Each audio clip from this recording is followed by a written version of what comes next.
That brain of yours, it's so good at thinking. So why doesn't it just stick to what it's good at?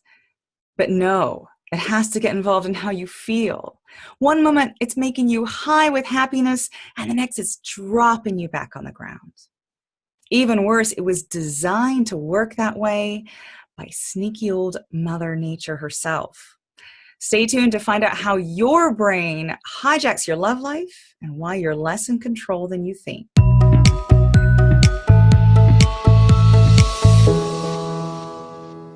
As a rational, mature, well-informed woman, you may think that you make your romantic choices all by yourself.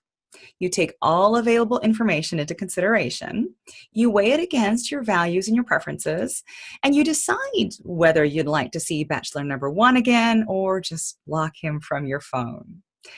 But your human body has different plans.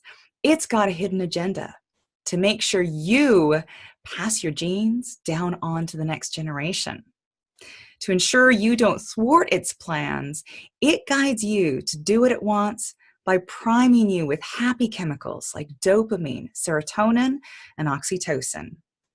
Ignore its guidance and it will shut off that feel-good flow, leaving you feeling depressed, frustrated, and casting about for something to make you feel good again. Your love life is a vicious cycle of seeking happy chemicals. You're less in control than you think. Think about it. Why do you want to find someone? Well, it's because being with somebody makes you feel good, doesn't it? What if being with a particular man doesn't feel good? Well, in most cases, you would extricate yourself from the relationship and you would find someone else who does. So what controls how good you feel when you're with a man? Your happy chemicals. And what releases those happy chemicals? Your brain. Can you consciously make the brain release happy chemicals? The answer is no. Conclusion, you're at the mercy of your brain's programming. Think of it like a computer. You can use your brain to do things just as you would use software on your computer. But you can't change the operating system, the basic rules that govern how it works. The operating system tells the brain to release the happy chemical dopamine only in response to something new it likes. So that's why the first time you enjoy something is always the best. The first bite of chocolate is better than the 10th bite. The first time you watch that cute cat video on YouTube is always the funniest. The first date is always the most memorable. So a couple that's been together forever won't enjoy a dopamine spike just because they're going out to dinner. But a couple that's just met will be floating on air every time they meet. Novelty intensifies the pleasure. Now, you already know that all relationships have a honeymoon period when everything just seems amazing. And at some point, those rose-colored glasses come off, and you see all the negative things you've been overlooking about him. Now, that's not his fault, and it's not your fault either. It's the fault of those happy chemicals. They're only released in response to new sources of pleasure. Once you've settled into a relationship, it's not new anymore. So you become habituated to it. You look for other ways to get that dopamine hit. Like flirting with somebody new. That can give you the spike of pleasure you've been missing. So maybe you decide that your relationship has run its course. You give your guy his walking papers so that you can pursue those exciting feelings with someone else. And the whole cycle repeats.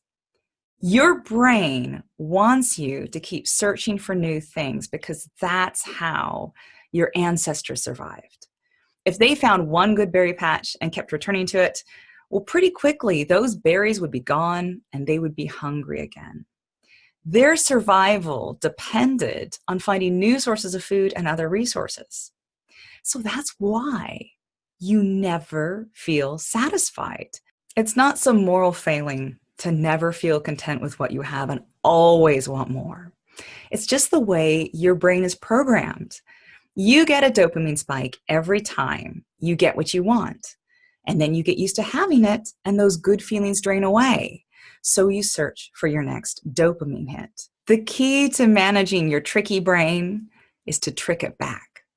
Instead of aimlessly casting about for things that make you feel good, decide in advance on goals that are worthy of that seeking behavior. Go after health goals or career goals or personal development goals rather than any new experience that gives you a pleasurable hit. Set goals in your relationship too. Keep testing your comfort zone. Learn new ways to argue and new ways to relate.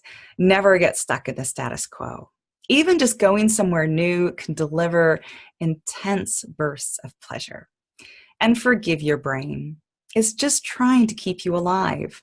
Mother Nature didn't design us for a world in which a new partner is just a swipe away. So there you have it. As thoughtful and careful as you are about choosing just the right partner, your brain has other ideas. It wants you to pass your genes down to the next generation, and it's not picky about how it does it. Have you ever felt hijacked by your brain? Maybe you ended up falling for somebody that you didn't even like. Or maybe you got bored in a relationship that was otherwise really good for you. Tell us about it in the comments. And if you like this video, please give it a thumbs up and make sure to subscribe to our channel for more great videos on how you can live your most brilliant life. See you again soon.